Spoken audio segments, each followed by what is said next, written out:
자, 이런 질문들도 굉장히 많이 들어왔었는데요. 자, 그래서 우리가 회사에 이제 뭐 적응하는 방법에 대해서 조금 얘기를 나눠보도록 하겠습니다. 그래서 주니어와 이제 경력자 사이에 조금 방법이 많이 다르겠죠. 그래서 주니어의 경우에는 중요한 부분들이 몇 가지 있습니다. 이제 회사에 들어가서 뭔가 혼자 고민하지 말 것이라는 거예요. 그래서 저 같은 경우도 이제 혼자서 뭔가 코드를 보고 분석하고 이런 거 그 과정 자체를 굉장히 좋아하기 때문에 혼자서 만들고 혼자서 조금 시간이 더 걸리더라도 혼자서 뭔가 해내려고 하는 그런 습성이 굉장히 강하거든요. 근데 굳이 혼자서 사실 고민하지 마시고 그 옆에 뭐 사수분이 계시던지 같은 팀원분이 계시다면 물어보셔가지고 그냥 좀 빠르게 진행을 해라. 그래서 우리가 뭐 이거를 근데 뭐 그렇다고 해서 뭐 모든 걸 다 물어보아냐? 그렇진 않습니다.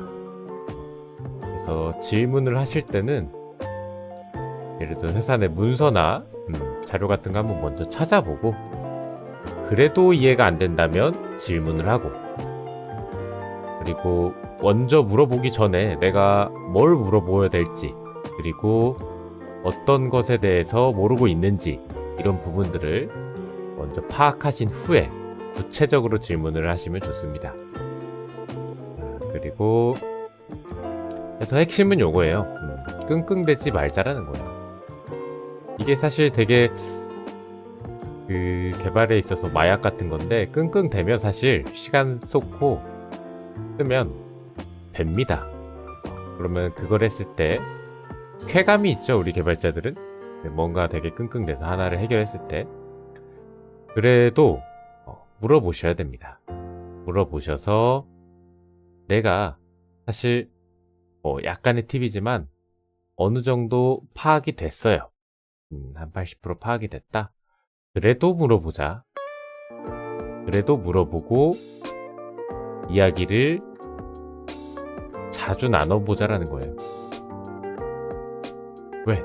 내가 몰랐던 부분이 있을 수도 있고 내가 파악을 한 게 맞는지 틀린지를 확인할 수 있어요. 그래서 우리가 개발에 있어서 뭔가 잘 로직이 돌아가는지 확인하는 걸 디버깅이라고 생각을 한다면 이 디버깅 커뮤니케이션에 있어서 그 회사에 그걸 확인하는 과정을 대화로 볼 수 있겠죠. 그래서 많이 물어보셔야 된다는 거예요.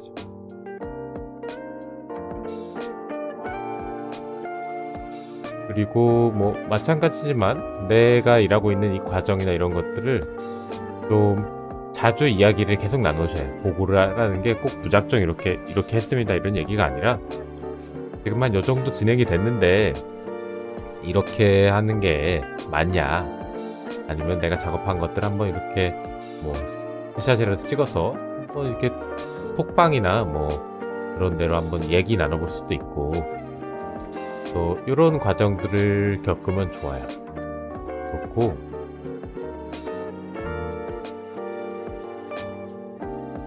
그래서 핵심은 커뮤니케이션을 활발하게 진행을 해주셔라.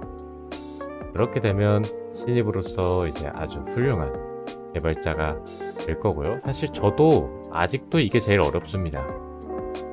사실 뭔가를 만든다는 거는 시간을 쏟고 어느 정도 투자를 하면 가능하지만 이런 것들을 내가 익숙하게끔 같이 일할 수 있는 사람이 된다는 게 저조차도 아직 어렵기 때문에 여러분들은 꼭 이런 것들을 잘 파악을 하셔서 좋은 주니어 개발자가 되시면 좋을 것 같습니다. 그리고 중급 이상의 경력자가 된다. 그래서 내가 이제 경력자가 되어서 경력직으로서 회사에 적응을 한다. 그걸 이제 감안을 하면 뭐 마찬가지죠. 아까 우리가 일본에서 얘기했던 거, 준이한테 요구했던 거, 혼자만의 방식으로 일하지 않는다는 거. 계속 소통과 회사의 방식을 이해하고 그 방식으로 업무를 해야 된다는 거예요. 그래서 이런 것도 회사의 컨벤션 무시하지 않기. 저도 처음에 신입 때 들어가면 왜 코드를 다 이렇게 짜놨지? 왜 이렇게 난리가 났을까? 이런 것들을 여러 회사에서 전부 경험을 했습니다. 그래서 그때마다 제 방식으로 고쳐보기도 하고 난 이게 더 좋은 것 같은데 독단적으로 이렇게 진행을 해보기도 하고 이런 과정들이 있었어요. 근데 다 지나고 보니까 다 그럴 만한 이유가 있더라는 거예요. 누구든 뭐 안 좋은 코드를 그렇게 짜고 싶어서 짰겠습니까? 다 그런 상황과 조건들이 그런 코드를 만들어지게끔 이유가 있었다라는 거예요. 그래서 설령 회사의 컨벤션이 막 엄청 오래되고 엄청 문제가 많이 생길 수 있는 것들이 있더라도 그래도 존중하자라는 거예요.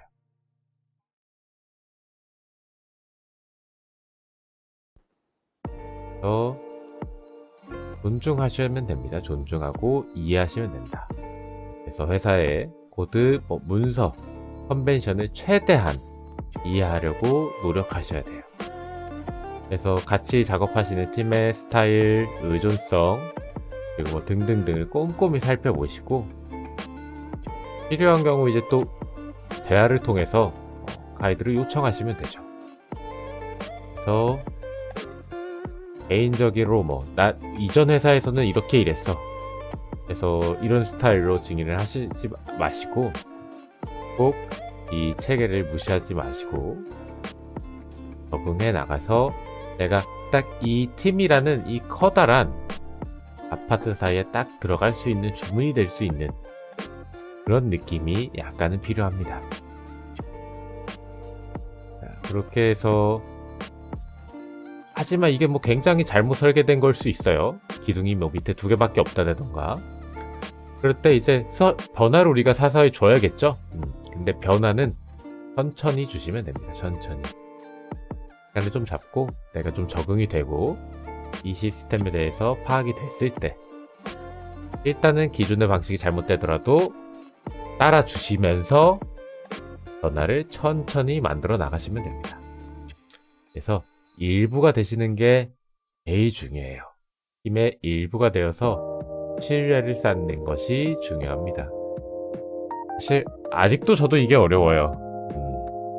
그래서 저 같은 경우는 저의 색이 굉장히 강하기 때문에 그래서 이런 뭐 유튜브 채널도 운영할 수 있는 거고 이런 게 어려운데 그래도 우리가 이거를 인지하고 있냐 인지하고 있지 않냐라는 거에 따라서 방향성의 행동이나 방향이 엄청 큰 차이를 만듭니다. 그렇기 때문에 저는 천천히 진행을 해주시면 됩니다.